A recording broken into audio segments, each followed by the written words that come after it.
Hello मेरे प्यारे बच्चों। आज मैं आपके बीच आया हूँ एक टॉपिक लेकर जिसका नाम है अरिथमेटिक एक्सप्रेशन। वैसे तो यह क्लास 7 का चैप्टर 2 है। चैप्टर 2 इसलिए क्योंकि चैप्टर 1 है लार्ज नंबर और बेसिकली उसके सारे कंसेप्ट हम लोग क्लास 6 के चैप्टर में भी पढ़ ही चुके हैं। कुछ चीज़ें जो क्लास 6 में इंक्लूड नहीं है उन पर मैंने शॉर्ट्स वीडियो के द्वारा क्वेश्चन सॉल्व कर आपको हर एक चीज़ों से अवगत करवा दिया है। तो बिना मतलब का अब अगर उस चैप्टर में मैं टाइम वेस्ट करूं तो क्या फ़ायदा। इसीलिए आज मैं लेकर आया हूं ये सेकंड चैप्टर फॉर क्लास 7 जिसका नाम अरिथमेटिक एक्सप्रेशन। सबसे पहले यहाँ हमें इन दोनों वर्ड्स को समझना बहुत ही जरूरी है।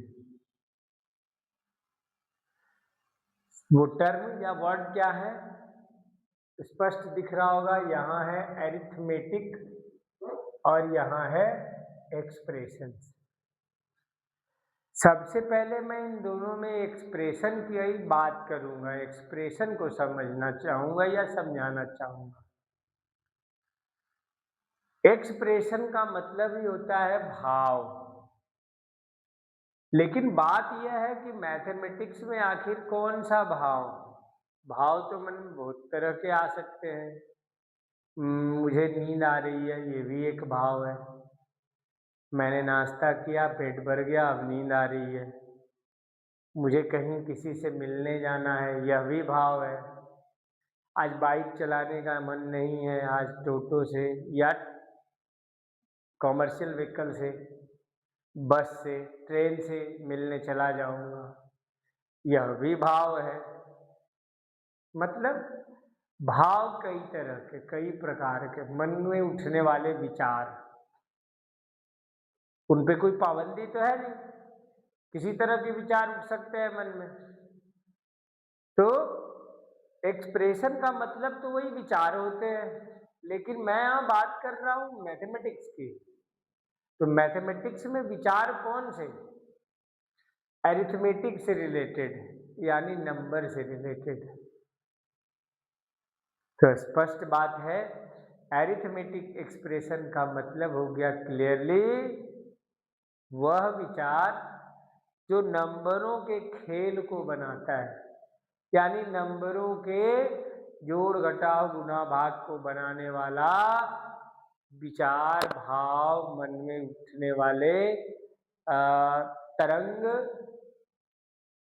आप इन्हें अरिथमेटिक एक्सप्रेशन कह सकते हैं। तो जाहिर सी बात है अरिथमेटिक एक्सप्रेशन का डिफाइन जानना बहुत जरूरी है। सबसे पहले डिफिनीशन। वैसे तो मैं इसका डिफिनीशन नहीं बता सकता, लेकिन हाँ एक्सप्रेस जरूर कर सकता हूँ। मतलब इसको रिप्रेजेंट कर सकता हूँ आपके बीच में, ताकि आप इसे समझ सको कि आखिर ये है क्या। तो सीधी सी बात है, any type of expression, any type of expression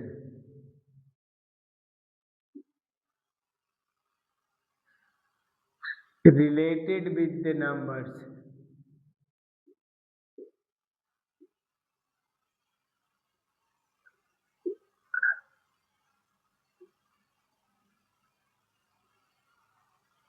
along with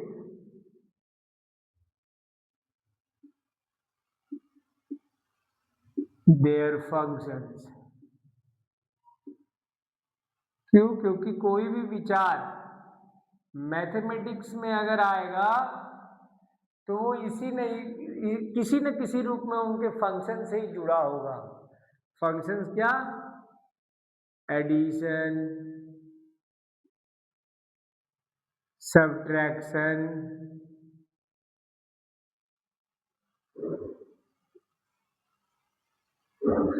multiplication,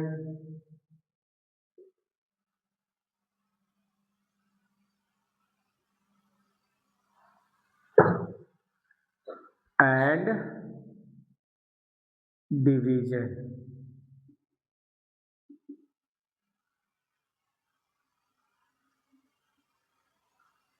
As well as with their functions as well.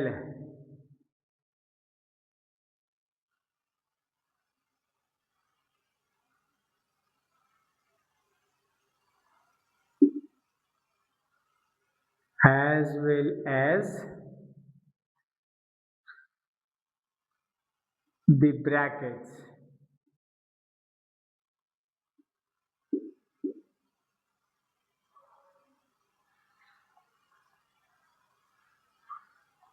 Are called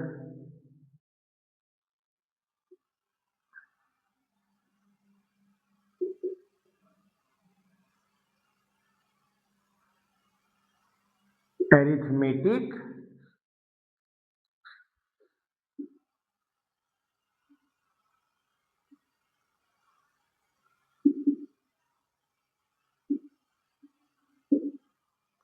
expressions. यानी मन में उठने वाले हर वो भाव जो किसी नंबर से रिलेटेड हो, और नंबर भी खास करके तब जबकि वो उनके फंक्शन से जुड़े हुए हो, यानी एडिशन, सब्ट्रैक्शन, मल्टीप्लिकेशन या डिवीजन के साथ, या कभी कभी उनके ब्रैकेट्स के साथ भी जुड़े हुए हो, तो ऐसे एक्सप्रेशंस को क्या कहते हैं? Arithmetic expression. फॉर एग्जाम्पल अगर मैं बात करूं एक्सप्रेशन की, तो देखिए ये भी एक्सप्रेशन है, 27 माइनस 15 एक्सप्रेशन हो गया, 36 प्लस 13 ये भी एक्सप्रेशन हो गया। ठीक है, यानी नंबरों के साथ अगर मैं जोड़, घटाव, गुना, भाग, मतलब छोटा सा देखिए एग्जाम्पल ऐसे भी दिया जा सकता है। मेरे मन में आया, चलिए भाई यहाँ से मेरा गांव 27 किलोमीटर है, अगर उससे 15 किलोमीटर पहले मैं रुक जाऊं तो कहाँ पे टिकता हूँ? कौन सा गांव, कौन सा शहर, कौन सा बाजार आता है भाई? तो ये हो गया 27 माइनस 15, यानी टोटल डिस्टेंस 27 है, माइनस 15 करते हैं, यानी और 15 किलोमीटर पहले आते हैं। देखिए नंबर 2 हो गया 27 और 15, दो नंबरों के कैलकुलेशन को देखिए, दोनों के साथ जो मेरे मन में भाव आए, प्लस या माइनस करने वाला, यह भाव मिलकर क्या बनाता है? यह भाव मिलकर बनाता है अरिथमेटिक एक्सप्रेशन। ठीक है, तो ये हो गया अरिथमेटिक एक्सप्रेशन, यानी नंबरों के विचार, नंबरों से जुड़े हुए भाव, नंबरों से जुड़े हुए अवधारणाएं। और मैं आपको एक चीज बता दूं, हर एक एक्सप्रेशन कहीं ना कहीं किसी वैल्यू, किसी न किसी रिजल्ट के लिए उठता है, या हर एक एक्सप्रेशन कहीं ना कहीं एक फाइनल टच देने के लिए मन में विचार आती है, और वो फाइनल टच जब इक्वल लगाकर, है ना, 27 माइनस 15 दैट विल बी 12। अब यह जो आ गया देखिए, इसको एक्चुअली कहते हैं state of equilibrium, state of equality या इक्विलिब्रियम, बराबरी का भाव आ गया। देख लीजिए कब? जब हमने इसके वैल्यू निकाल दिए। तो जब किसी भी एक्सप्रेशन के वैल्यू सामने पुट कर दें, यानी उसके रिजल्ट फाइंड आउट कर दें, अब यह एक्सप्रेशन नहीं बल्कि अब यह बन जाता है equation, because it contains the state of equality. तो सीधी सी कहानी है, केवल मन में उठे हुए भाव, इसको उससे जोड़ दो, उसको उससे घटा दो, उसको गुना कर दो, यह जो भाव है यह एक्सप्रेशन है, और जब उसका रिजल्ट फाइंड आउट कर लेते हैं तब ये इक्वेशन बन जाता है। और हर एक एक्सप्रेशन किसी न किसी पार्टिकुलर रिजल्ट के लिए ही उठता है या मन में विचार आते हैं, मतलब हर एक एक्सप्रेशन का अंतिम छोर, अंतिम परिणाम उसका इक्वेशन रहता है, यानी स्टेट ऑफ इक्वालिटी। तो जब किसी एक्सप्रेशन में स्टेट ऑफ इक्वालिटी जुड़ जाती है तब उसके नाम चेंज हो जाते हैं, और इसे हम क्या कहते हैं? अब हम इसे अरिथमेटिक इक्वेशन का नाम देते हैं। तो इसका मतलब है कि हर एक एक्सप्रेशन को हम लोग फाइंड आउट करते हैं, उसके रिजल्ट से नापते हैं, मापते हैं। तो सबसे पहले हमें यह जानना पड़ेगा आखिर इसके एक्सप्रेशन के रिजल्ट हम लोग निकालते कैसे हैं, है ना? इसको इरेज कर दें।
यानी अरिथमेटिक एक्सप्रेशन और इक्वेशन तो हमने समझ लिया। अब है कि उसके रिजल्ट, उसके मतलब उसका वैल्यू कैसे निकालते हैं।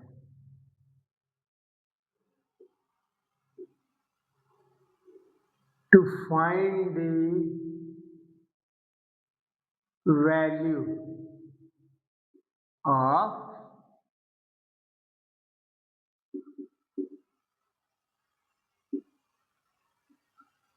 arithmetic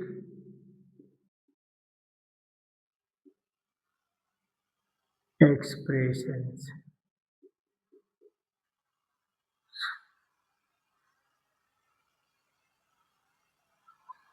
तो जैसा कि अभी आपने देखा, अरिथमेटिक एक्सप्रेशन का मतलब ही होता है कि किसी भी उठे हुए नंबरों के विचार जो उसके फंक्शन के साथ, फंक्शन मतलब एडिशन, सब्ट्रैक्शन, मल्टीप्लिकेशन और डिवीजन, यानी स्पष्ट सी बात है कि किसी भी एक्सप्रेशन में या तो केवल एक फंक्शन एडिशन का, या सब्ट्रैक्शन, या एडिशन सब्ट्रैक्शन दोनों, या एडिशन मल्टीप्लिकेशन, या सब्ट्रैक्शन मल्टीप्लिकेशन, या फिर मल्टीप्लिकेशन और डिवीजन, या कभी कभी चार के चारों फंक्शन से एक साथ।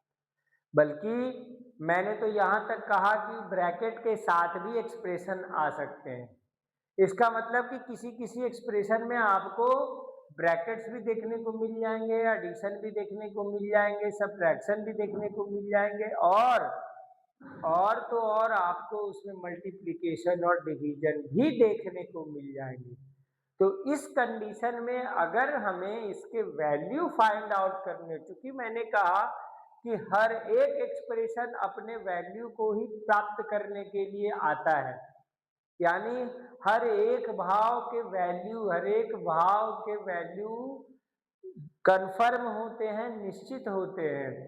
तो अगर हमें किसी ने पूछ लिया किसी एक्सप्रेशन का वैल्यू है क्या, तो हमें उसके वैल्यू निकालने के लिए याद होगा बचपन में हम लोगों ने एक रूल पढ़ा था, that is called BODMAS, जिसमें बी फॉर ब्रैकेट आपको भी पता होगा,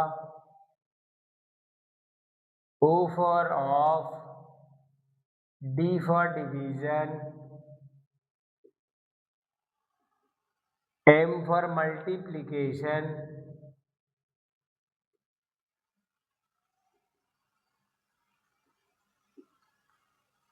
ए फॉर एडिशन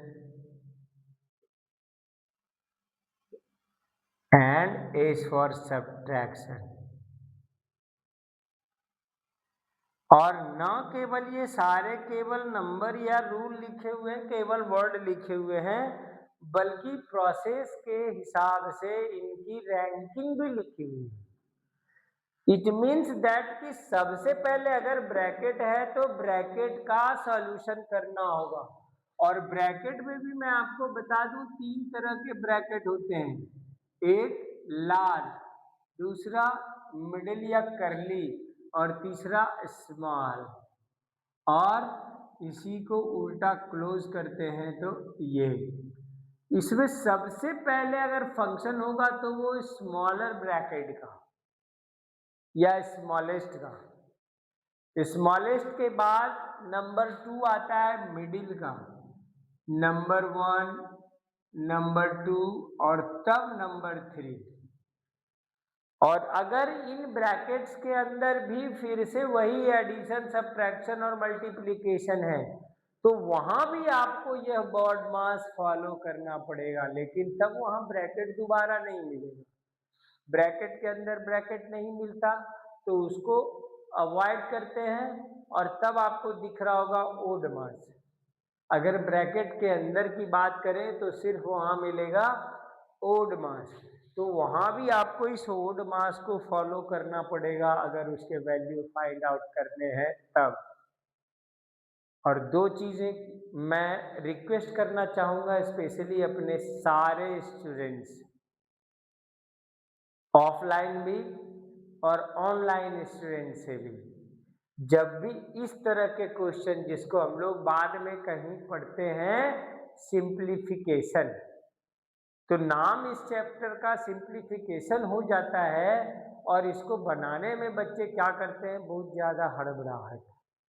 तो याद रखिए सिंप्लीफिकेशन के क्वेश्चन आपके हड़बड़ाने से सॉल्व नहीं होने वाला। आपको यहाँ दो चीजों की जरूरत पड़ेगी ही पड़ेगी। पहला तो यह फार्मूला जो है this one is called BODMAS, इसके अलावे आपको दूसरे एक और मंत्र की आवश्यकता पड़ती है जिसका नाम है पेशेंस।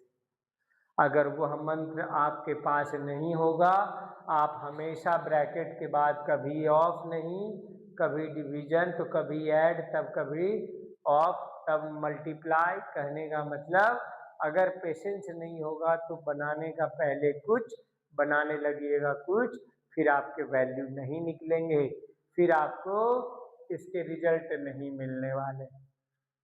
तो जाहिर सी बात है इसमें हमने बता दिया ब्रैकेट में भी 3 ब्रैकेट, तीनों में से सबसे पहले स्मॉल ब्रैकेट का काम होगा। क्यों? क्योंकि आपको जाहिर सी बात है पता ही होगा कि घर में अगर खाना बनने में लेट हो जाए तो सबसे पहले हम, अगर खाना बन गया किसी कारणवश किसी तरीके से, तो सबसे पहले खाना देना किसको पसंद करेंगे? घर के सबसे छोटे सदस्य को। तो यहाँ भी ब्रैकेट में सबसे छोटा सदस्य कौन है? स्मॉल ब्रैकेट, यानी सबसे पहला काम स्मॉल ब्रैकेट का, उसके बाद मिडिल ब्रैकेट का, उसके बाद लार्ज ब्रैकेट का। और जब ब्रैकेट से आप मुक्त हो जाएं तब आकर के फिर ऑफ। अब आपको याद होगा of or multiplication both are the same, means the function of the both of and multiplication is the same. लेकिन याद रहे, जब भी आप सॉल्यूशन करने लगेंगे, जब भी आप क्वेश्चन सॉल्व करने बैठेंगे, तो ऑफ वाले पार्ट का सॉल्यूशन सबसे पहले करेंगे। अकॉर्डिंग टू द रूल यहाँ दिख भी रहा होगा, सबसे पहले ब्रैकेट है, फिर ऑफ ही है, ऑफ के बाद डिवीजन है, तब मल्टीप्लीकेशन है। यानी दो मल्टीप्लीकेशन है, एक ऑफ के रूप में और एक मल्टीप्लाई के रूप में। ऑफ वाला मल्टीप्लाई जो होता है वो डिवीजन से पहले होता है, और मल्टीप्लाई जो है प्लेन वाला नॉर्मल वाला वो डिवीजन के बाद होता है। इस तरह से प्रोसेस आपको क्या मिला, बॉड मास, ताकि आप अरिथमेटिक एक्सप्रेशन को सॉल्व कर सकें। फॉर एग्जाम्पल मैं एक छोटा सा ही एग्जाम्पल देता हूँ, 213 माइनस 314 प्लस 135। अब आपको मैं यहाँ पे एक चीज स्पष्ट कर देना चाहूंगा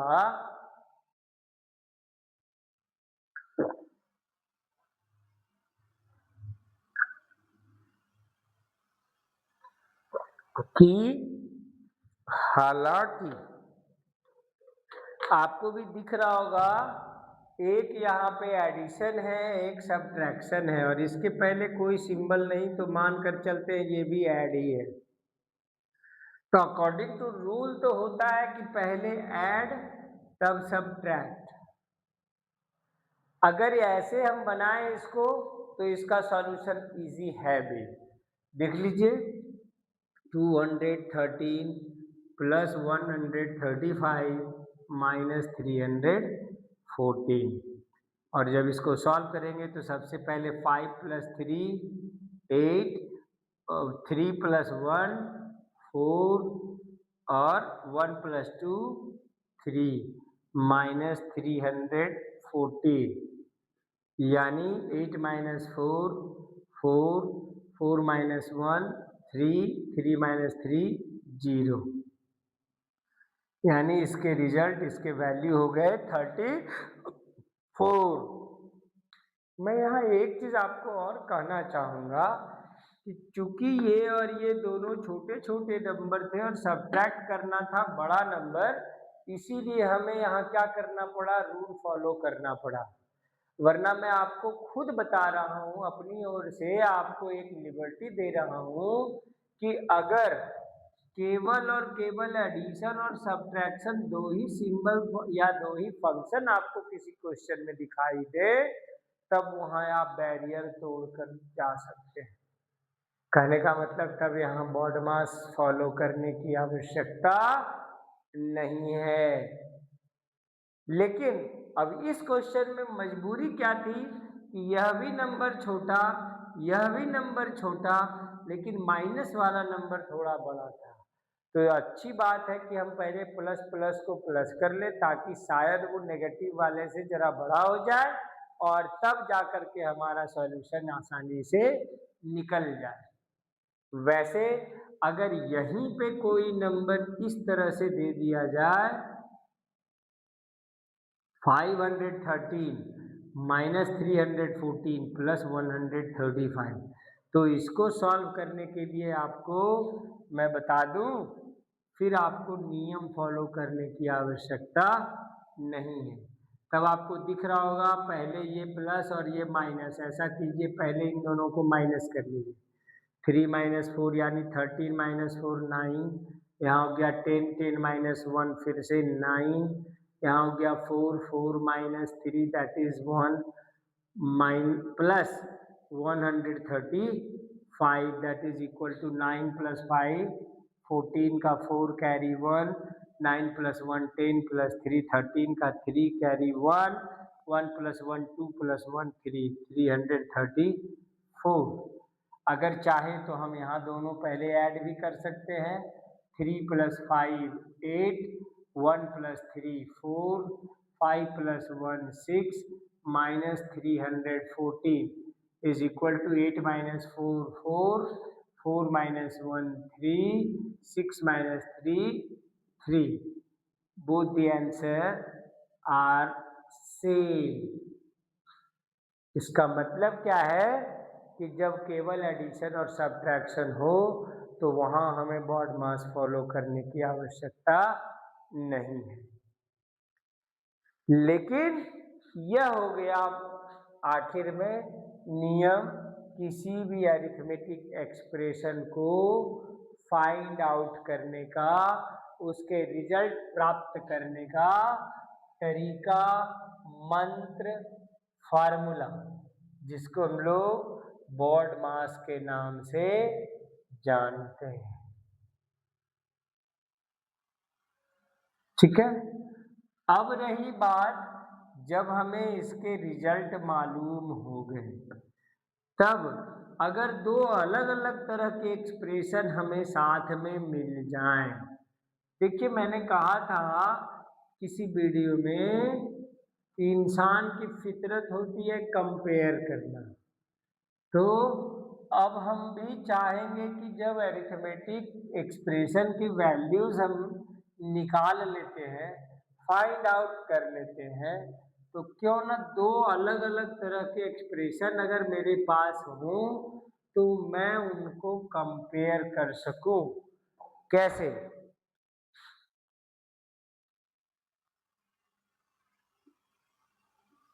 कंपेयर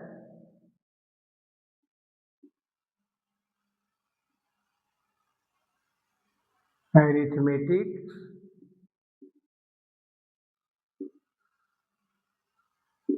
एक्सप्रेशन। जाहिर सी बात है, जब हम दो अरिथमेटिक एक्सप्रेशन, चूंकि अकेले तो हम कंपेयर कर ही नहीं सकते, तो जब भी हम दो अरिथमेटिक एक्सप्रेशन को कंपेयर करेंगे तो उसके लिए नियम क्या है, अभी जो हमने पढ़ा, to find out the value. इसका मतलब है कि जब भी हमें दो अरिथमेटिक एक्सप्रेशन कंपेयर करने होंगे तो उनके वैल्यूज पहले निकालने होंगे, तभी हम कंपेयर कर सकते हैं। तो नियम इस जगह लिख ले, टू कंपेयर टू और मोर एक्सप्रेशंस। क्यों? क्योंकि कम से कम दो तो चाहिए ही चाहिए कंपेयर करने के लिए, तो दो या दो से ज्यादा अगर एक्सप्रेशंस हैं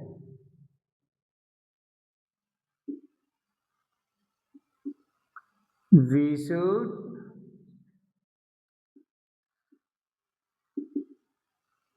find their values first, then compare. Compare का मतलब बेसिकली होता क्या है, कौन बड़ा है कौन छोटा है, या कहीं दोनों बराबर तो नहीं। तो बड़ा छोटा या बराबर जानने के लिए हमें कंपेयर करना होगा, और कंपेयर हम तभी कर सकते हैं जब उस एक्सप्रेशन को हमने फाइंड आउट कर लिया है, हमने उसको आसान कर लिया है, या उसका रिजल्ट ले आए हैं। तो ले आए हैं रिजल्ट, इसके लिए हमें अभी पहला फॉर्मूला जो था बॉड मास, फॉर एग्जाम्पल जैसे 315 प्लस 217, और अगर लिख दिया जाए 216 प्लस 372, ठीक है। दो तरह के एक्सप्रेशन हैं हमारे पास। अब इसमें से हमें कंपेयर करने हैं कौन बड़े कौन छोटे या दोनों बराबर। तो जाहिर सी बात है, हम इसका तब तक रिजल्ट, जब तब तक हम कंपेयर नहीं कर सकते जब तक इनके रिजल्ट हमें नहीं मालूम हो जाए। तो रिजल्ट के लिए आपको वही तरीका अपनाना होता है बॉड मास। अब यहाँ क्योंकि दो ही है तो दो है मतलब सीधा सीधा ऐड कर देना है, यानी 5 + 7 12 का 2 कैरी 1, 1 + 1 2 + 1 3, 2 + 3 5, यानी यही इसका रिजल्ट है 532। और इसको देखते हैं 6 + 2 8, 7 + 1 ऑल्सो 8, 3 + 2 5, इधर है 588, इधर है 532। अब आप ही बताओ कौन सा एक्सप्रेशन ज्यादा है। निश्चित है कि ये वाली एक्सप्रेशन का वैल्यू ज्यादा है, इसका मतलब यह वाला एक्सप्रेशन भी बड़ा है। तो देखा हमने, जब हम उस एक्सप्रेशन को सॉर्ट आउट कर लेते हैं यानी सॉल्व कर लेते हैं, तब हमें यह बताना बहुत ही आसान हो जाता है कौन सा एक्सप्रेशन बड़ा और कौन सा एक्सप्रेशन छोटा। यानी मैंने पहले ही बता दिया कि किसी भी एक्सप्रेशन को, सॉरी, किसी भी दो या दो से अधिक एक्सप्रेशन को कंपेयर जब करना हो तो उनके वैल्यू जानना बहुत जरूरी है। और वैल्यू जानने के लिए हमने अभी अभी पढ़ा था नियम बॉडमास। हालांकि यहाँ पे एक्सप्रेशन जो है दोनों के दोनों एडिशन वाले थे तो बॉडमास की आवश्यकता ना पड़ी। लेकिन अगर कहीं ऐसा एक्सप्रेशन मिल जाए जिसमें सब कुछ हो, एडिशन, सब्ट्रैक्शन, मल्टीप्लिकेशन, डिवीजन, तो आपको वो बॉडमास वाली फार्मूला जरूर अप्लाई करनी पड़ेगी, तभी जाकर उसके एग्जैक्ट वैल्यू निकलेंगे। और जब एग्जैक्ट वैल्यू निकलेंगे तो आपको कंपेयर करना इजी हो जाएगा। तो स्पष्ट हो गया, आपने देखा कि दो अरिथमेटिक एक्सप्रेशन को कंपेयर करना भी हमारे लिए बहुत ही इजी है। कब? जब हम उनके वैल्यू निकाल लेते हैं, और जब वैल्यू निकाल लेते हैं तब उसको हम अरिथमेटिक एक्सप्रेशन ही नहीं कहते, तब वह अरिथमेटिक इक्वेशन बन जाता है। ठीक है, इक्वेशन इसलिए क्योंकि वहां इक्वालिटी की पावर आ जाती है, बराबरी का गुण आ जाता है। और दो एक्सप्रेशन बराबर तभी होंगे जब उनके वैल्यू सिमिलर होंगे। अब यहाँ हमने देखा दो एक्सप्रेशन है जरूर, लेकिन जब उनके वैल्यूज निकालते हैं तो रिजल्ट एक तरफ का कुछ और एक तरफ का कुछ आता है। अब अगर कोई कहे भी कि ये दोनों इक्वल है तो क्या आपको बिलीव होगा? नहीं ना। इसका मतलब है कि हमें एक्सप्रेशन को ज्यादा अच्छी तरह से समझने के लिए उस एक्सप्रेशन के वैल्यूज निकालना जरूरी आना चाहिए। क्लियर है? अब बात करते हैं हम लोग जब इक्वेशन या अरिथमेटिक एक्सप्रेशन की, तो उसमें दो या दो से अधिक टर्म मिलकर बनते हैं एक्सप्रेशन। इतना तो आप जान ही रहे होंगे, अकेले केवल एक नंबर बोल देने से थोड़ी एक्सप्रेशन बन गया। 25 व्हाट 25, 30 व्हाट 35, जब तक कि उसमें दो या दो से अधिक टर्म एक साथ नहीं मिले तब तक वो एक्सप्रेशन बन नहीं रहा। यानी टर्म क्या होता है पहले अब ये जानना जरूरी है। तो आइए चलते हैं, अब हम लोग टर्म को जानते हैं। What is term? ठीक है, जब अरिथमेटिक एक्सप्रेशन या इक्वेशन पढ़ रहे होते हैं तो यह भी जानना हमारे लिए जरूरी है कि आखिर टर्म्स क्या होते हैं। ठीक है, तो चलते हैं टर्म्स की ओर। वेल,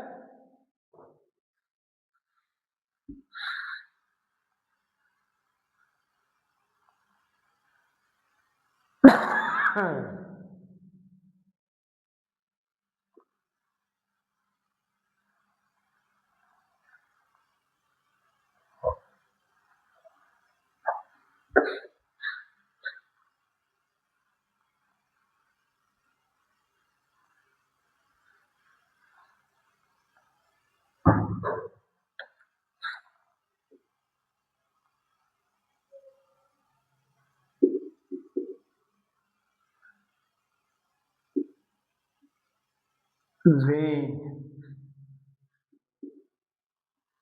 टू और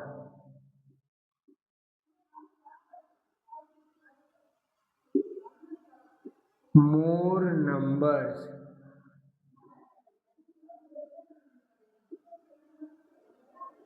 separated with plus sign और माइनस साइन। माइनस इसलिए क्योंकि आपको मैं एक चीज बता दूं, अभी हमने देखा 25 प्लस 13, यहाँ पे दो पॉजिटिव नंबर्स हैं, इन दोनों के जोड़ हैं और रिजल्ट आ रहे हैं 38। लेकिन 25 माइनस 13 अगर लिखा हुआ है तो मैं आपको बताना चाहूंगा ये भी एक सैंपल है, यह भी एक सिंबल है, यह भी एक प्रोसेस है एडिशन का ही। और एक्चुअली यहाँ एडिशन क्या हो रहा है, एक पॉजिटिव और एक नेगेटिव नंबर्स का एडिशन है ये। मतलब सब्ट्रैक्शन नाम का कोई प्रोसेस होता नहीं है, या अगर होता है तो that is the process of to add the additive inverse. तो मोटा मोटी सब्ट्रैक्शन नहीं बल्कि इसके एडिटिव इनवर्स का सब एडिशन ही है। इसीलिए हम यह इतना ही जाने कि दो टर्म अगर किसी एक्सप्रेशन में यूज हुए हैं तो उनके बीच में आपको दो में से कोई सिंबल देखने को मिल सकते हैं, पहला पॉजिटिव या नेगेटिव। इसीलिए कहते हैं व्हेन टू और मोर नंबर सेपरेटेड विद पॉजिटिव और नेगेटिव साइन बोथ या all are called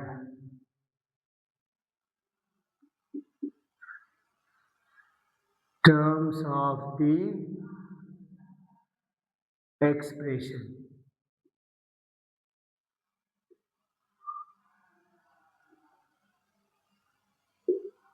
मतलब यहाँ पे 25 और 13 जो है ये भी दोनों के दोनों टर्म्स है, या नीचे वाला 25 और -13 भी क्या है, ये टर्म्स है। ठीक है, मतलब टर्म्स हो गए 25 और 13, यहाँ प्लस से अलग किए गए हैं, यहाँ माइनस से। इसका मतलब स्पष्ट है कि किसी भी अरिथमेटिक एक्सप्रेशन में जो दो नंबर या दो से ज्यादा नंबर एक दूसरे से प्लस या माइनस के साइन से अलग होते हैं या अलग किए जाते हैं, उन दो या दो से अधिक नंबरों को हम टर्म्स का नाम देते हैं, जिसको हिंदी में पद बोलते हैं। ध्यान रहे, इसमें मल्टीप्लिकेशन या अगर डिवीजन के सिंबल हैं तो उनको हम टर्म्स की संज्ञा नहीं दे सकते। +3 × 2 या 12 अगर ऐसा लिखा है तो यहाँ पे एक टर्म ये हो जाता है, दूसरा टर्म ये हो जाता है। ऐसा नहीं कि 3 भी अलग है 12 भी अलग है, ऐसा कोई बात नहीं है। क्यों? क्योंकि मल्टीप्लाई और डिवीजन एक्सप्रेशन में किसी टर्म को परिभाषित या प्रदर्शित नहीं करते हैं। क्लियर हो गया? तो यहाँ तक की बात तो हम लोग समझ लिए, अरिथमेटिक एक्सप्रेशन क्या है, उसका रिजल्ट यानी वैल्यू कैसे निकालते हैं, उसके लिए हमें क्या क्या तरीके अपनाने पड़ेंगे, कौन सा फार्मूला लगता है, उनको कंपेयर कैसे करते हैं, यहाँ तक की बात। अच्छा, उसमें टर्म क्या होता है, इन सब चीज़ों को हमने जाना। अब आते हैं कुछ प्रॉपर्टीज पे। ठीक है,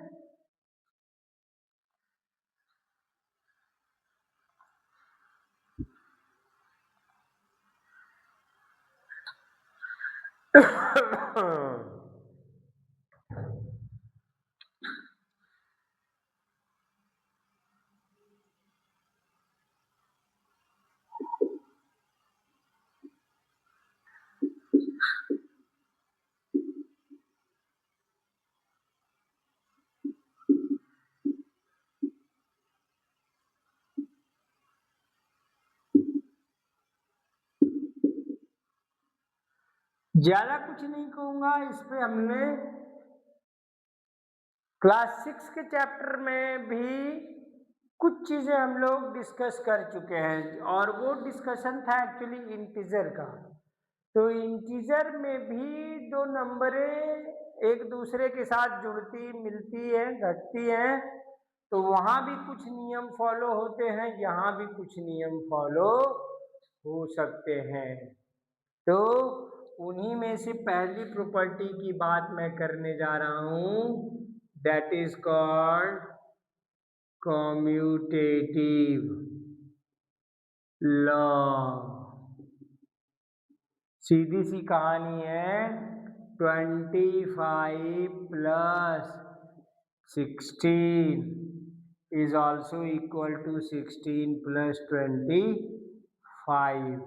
यहाँ आपको क्लियर दिखाई पड़ रहा होगा कि पहले में 25 पहले है और बाद वाले में राइट साइड वाले एक्सप्रेशन में 25 बाद में है, यहाँ 16 बाद में था तो उधर 16 पहले है। यानी नंबर्स भी आपस में बातचीत करते हैं, ये आपस में उलझते नहीं, ये भी एक दूसरे को उतना ही मान और सम्मान देते हैं जितना हम इंसान। कैसे? इन्होंने कहा कि तुम पहले हो जाओ, तो इन्होंने कहा नहीं तुम पहले हो जाओ, यानी पहले आप पहले आप। शिष्टाचार का गजब मिसाल देखिए, इसको कहते हैं कम्यूटेटिव लॉ। एक दूसरे से बातचीत के क्रम में एक ने कहा पहले आप तो दूसरे ने कहा नहीं नहीं नहीं पहले आप, लेकिन रिजल्ट जब आप देखोगे दोनों ही कंडीशन में रिजल्ट सेम टू सेम। कब? जब दोनों तरफ के नंबर्स बिल्कुल सेम हो तब। इधर भी पॉजिटिव 25, उधर भी पॉजिटिव 25, इधर भी 16 पॉजिटिव, इधर भी 16 पॉजिटिव। इसका मतलब है कि नंबर कौन आगे कौन पीछे इससे फर्क नहीं पड़ता।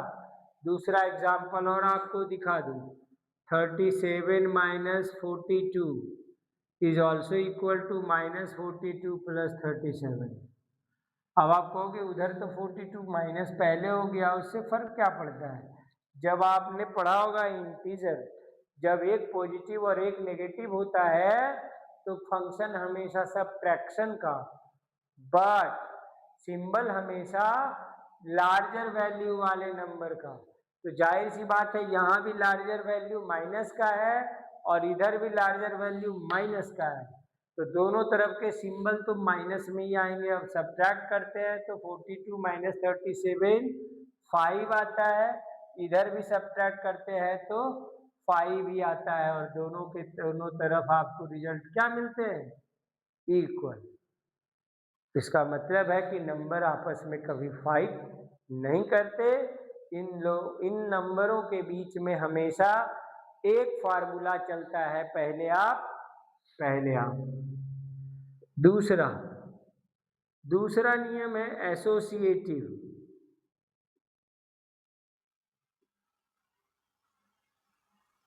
मैं आपको इसमें बताना चाहूंगा कि जरूरी नहीं कि हर बार दो ही नंबर एक साथ जुड़े या घटाओ हो, नहीं ना। कभी कभी क्या होता है, दो से ज्यादा नंबर भी एक दूसरे के साथ ऐड या सब्ट्रैक्ट हो सकते हैं। जैसे a प्लस बी प्लस सी, यहाँ देखिए अब a को बाहर कर दिया, b और c में एसोसिएशन बन गया, दोस्ती हो गई, तो b और c एक साथ हो गया, a अलग हो गया। फिर यहाँ देख लीजिए a और c में दोस्ती हो गई, अब इसने b को बाहर कर दिया।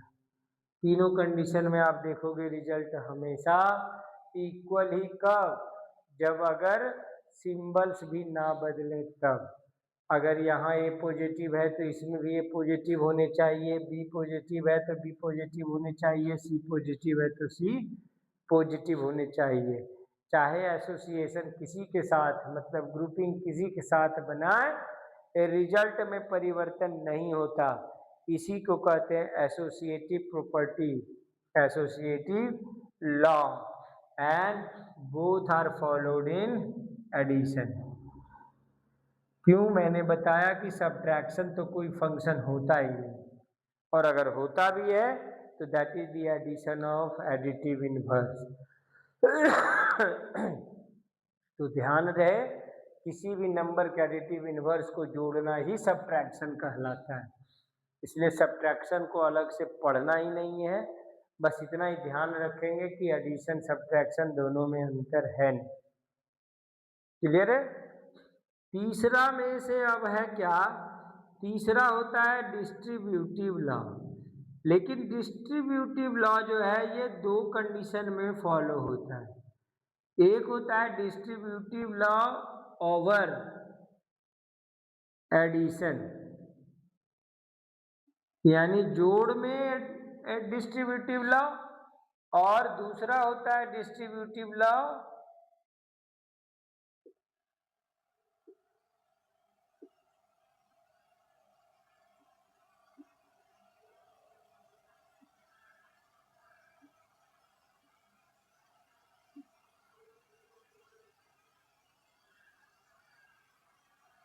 Over subtraction.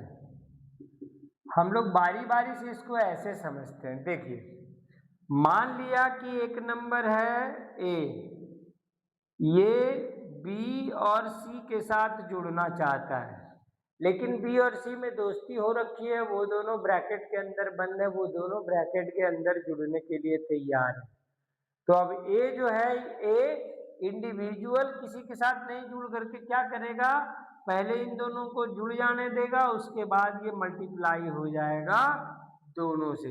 इस कंडीशन में इसको कहते, देखिए पहले था कि जुड़ करके गुना होना, अब कह रहा है नहीं, डिस्ट्रीब्यूट होकर के बी के साथ अलग से, सी के साथ अलग से। देखिए बंटवारा हो गया, बट गया ये, और बटने के बाद अब ये जुड़ हो रहा है, यानी जुड़ रहा है दोनों से बारी बारी से।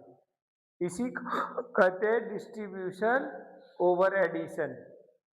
यानी कि बी और सी तो अलग अलग नंबर थे, ये आपस में एक दूसरे से जुड़ रहे हैं, लेकिन ए इनके साथ, चूंकि ये इस ब्रैकेट से बाहर है, मतलब पहले जुड़ जाने देगा, उसके बाद इन दोनों के साथ इंडिविजुअली, मतलब एक साथ, इंडिविजुअली नहीं, इन दोनों को जुड़ने के बाद एक साथ दोनों से मल्टीप्लाई हो जाएगा। क्यों? क्योंकि जुड़ने के बाद तो ये दोनों एक हो गए ना, तो वहां जाकर मल्टीप्लाई हो जाएगा। और इसी का दूसरा हमने कहा कि नहीं, यहाँ पहले जुड़ने दे रहा है, नहीं जुड़ेगा नहीं, अब कह रहा है कि पहले हम मल्टीप्लाई हो जाते हैं, उसके बाद तुम दोनों जुड़ते रहना। लेकिन दोनों कंडीशन में आप देखोगे कि रिजल्ट दोनों के सिमिलर ही आ रहे हैं।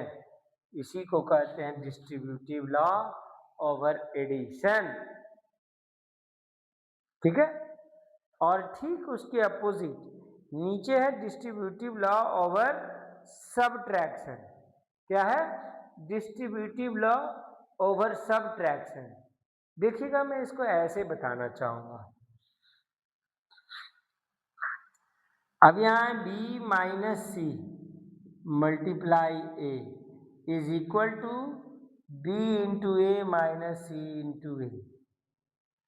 एग्जाम्पल के तौर पर मैं आपको दिखा दूं, यहाँ 5 माइनस 2 मल्टीप्लाई बाई 3। यहाँ अगर मैं मल्टीप्लाई करूँ या सॉल्व करूँ तो पहले ब्रैकेट के अंदर 5 और 2 है, यानी 5 माइनस 2 हो गया 3 इंटू 3 यानी 9। अब कह रहा है कि नहीं, मैं पहले अलग अलग मल्टीप्लाई हो जाऊंगा, यानी 5 3 जा 15, ठीक है, माइनस 2 3 जा 6। अब यहाँ भी देखिए 15 माइनस 6 अगर माइनस करते हैं तो आंसर 9 ही आता है।